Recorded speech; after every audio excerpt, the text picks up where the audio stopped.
지금 진리의 길을 걷고 있는가? 성경에 지닌 많은 놀라운 점들 중 하나는 진리를 한 문장으로 압축해 표현해 준다는 것이다. 성경은 책꽂이를 가득 채울 만큼 많은 책이 설명해 주어야 할 정도로 방대하고 복잡한 진리를 단 한 문장으로 요약해주는 탁월한 능력을 보여준다. 심지어 성경의 한두 단어도 마치 모세의 불기둥처럼 밝은 빛을 비추기 때문에 우리에게 많은 것을 깨우쳐준다. 한 가지 예를 들면 예레미야서 10장 23절이다. 여호와여 내가 알거니와 사람의 길이 자신에게 있지 아니하니 걸음을 지도함이 걷는 자에게 있지 아니하니이다. 이 구절은 여호와께서 우상의 헛됨에 대해 말씀하시면서 자신의 영광을 이교도 신들의 영광과 대조시켰을 때 예레미야가 보인 반응을 기록한 구절이다. 예레미야의 외침은 인류의 본질적인 문제가 무엇인지를 꼭 집어서 잘 표현해주고 있다. 예레미야 선지자는 그 외침에서 하나의 비유를 사용하는데 그것은 성경에 너무 자주 나오기 때문에 우리는 그것을 비유라는 것조차 의식하지 못할 정도이다. 그의 비유에서 인간은 과거에서 미래로 힘겹게 여행하는 나그네의 모습으로 등장한다. 인간은 자신이 단지 불완전하게 기억하는 과거로부터 출발하여 전혀 알지 못하는 미래로 여행을 하고 있다. 인간은 한 곳에 머물 수 없고 아침마다 자신의 장막을 걷어 앞으로 나아가야 하는데 이때 큰 문제가 있다. 그것은 우리가 무엇을 향해 나아가느냐 하는 것이다. 길을 가는 자에게 자명한 진리가 있는데 그것은 올바른 길을 선택해야 목적지에 도달할 수 있다는 사실이다. 우리가 얼마나 먼 길을 가느냐 하는 것은 중요하지 않다. 중요한 것은 우리가 옳은 길로 가고 있느냐 하는 것이다. 다시 말해서 우리가 가고 있는 길이 결국 우리를 목적지로 데려다 줄 것이냐 하는 것이다. 언젠가는 우리의 길이 끝날 것이고 때로는 우리의 예상보다 일찍 끝날 것이다. 그 길을 끝에 섰을 때 어떤 날이 우리를 기다리고 있을까? 빛과 평안의 날일까? 아니면 분노의 날이요? 환난과 고통의 날이요? 황폐와 패망의 날이요? 캄캄하고 어두운 날이요? 구름과 흑암의 날이 기다리고 있을까? 성령의 감동을 받은 예레미야 선지자는 인간이 자기의 길을 알지 못한다고 증언한다. 사실 예레미야 선지자뿐 아니라 창세이후의 모든 거룩한 선지자들과 우리 주 예수님과 사도들도 동일하게 증언한다. 인간은 자기의 목적지가 어디인지를 거의 모른다. 그 목적지에 도달하기 위해 어떤 길을 선택해야 할지는 더욱 모른다. 근심이 가득한 도마는 예수께 주여 주께서 어디로 가시는지 우리가 알지 못하거늘 그 길을 어찌 알겠사옵나이까? 라고 물었는데 그의 질문은 만인을 대변한 질문이다. 우리는 사람의 길이 자신에게 있지 않다는 사실을 솔직히 인정해야 한다.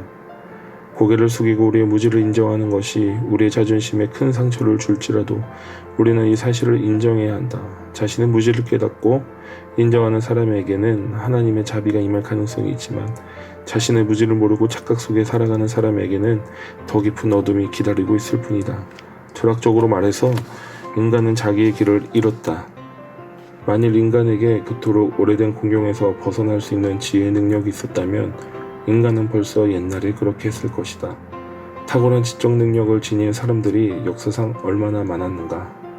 그들이 얼마나 진지했는가? 그들은 인간 사상의 모든 갈래를 연구하고 길을 찾기 위해 강야와 숲을 샅샅이 뒤졌지만 결국 실패했다. 인류 최초의 타락자 아담은 충분한 시간을 갖고 자신의 운명에 대해 깊이 생각해 보았을 것이다. 그 후 펼쳐진 인류의 역사 속에서 인간은 내가 어디에서 왔는가? 나는 누구인가? 왜 내가 여기에 있는가? 나는 어디로 가고 있는가? 라는 질문을 끊임없이 던져왔다. 최고의 지적 능력을 지닌 성실한 사람들 역시 이 질문을 가지고 씨름했지만 아무 소용이 없었다.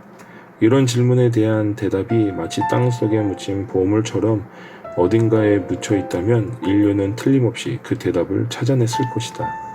그동안 천재들이 그 대답을 찾기 위해 온 힘을 기울였기 때문이다. 그들이 삽으로 파보지 않은 지식의 땅은 하나도 없다. 그들은 인간 경험의 동산에서 바위의 갈라진 틈과 동굴까지 샅샅이 조사해 보았다. 인류의 역사 속에서 그들은 그런 조사와 탐구를 철저히 자주 해왔다. 그러나 그럼에도 불구하고 인류의 근원적 질문에 대한 대답은 마치 존재하지 않는 것처럼 아직도 발견되지 않았다. 철학적으로 말해서 왜 인간은 잃어버린 존재일까? 그것은 인간이 도덕적으로나 영적으로 잃어버린 존재이기 때문이다. 인간의 지성이 인생의 근원적 질문에 대한 답을 찾을 수 없는 것은 그의 영혼 속에서 하나님의 빛이 꺼져 버렸기 때문이다.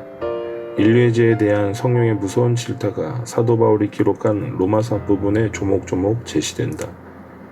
성령님의 질타가 정당하다는 것은 인류 최초의 역사로부터 현재까지 이어지는 만인의 행동에서 입증된다. 로마서에 나오는 성령의 무서운 질타를 들어보자. 하나님을 알되 하나님을 영화롭게도 아니하며 감사하지도 아니하고 오히려 그 생각이 허망하여지며 미련한 마음이 어두워졌나니 스스로 지혜에 있다 하나 어리석게 되어 썩어지지 아니하는 하나님의 영광을 썩어질 사람과 새와 짐승과 기어다니는 동물 모양의 우상으로 바뀌었느니라. 그들이 하나님의 진리를 거짓 것으로 바꾸어. 이 말씀 다음에도 인류의 어두운 죄악상을 고발하는 책망의 말씀은 계속 이어지면서 그 강도를 더해간다. 책망의 말씀을 듣는 자들 중 양심이 남아있거나 죄의 형벌을 두려워하는 자들은 심판자 하나님의 얼굴을 바라보지 못하고 고개를 숙이며 하나님이여 주의 인자를 따라 내게 은혜를 베푸시며 주의 많은 긍휼을 따라 내 죄악을 지어주소서 라고 부르짖지 않을 수 없다. 성경을 떠나서는 올바른 철학이 우리에게 불가능하다. 예수 그리스도를 떠나서는 하나님에 대한 참된 인식이 불가능하다. 우리에게 영적 힘을 주시는 성령을 떠나서는 하나님을 기쁘시게 해드리는 도덕적 삶을 살 수 없다. 내가 곧 길이요 진리요 생명이니라고 말씀하신 예수님이 우리에게 계시다는 것이 얼마나 감사한 일인가. 아무리 감사해도 지나치지 않다.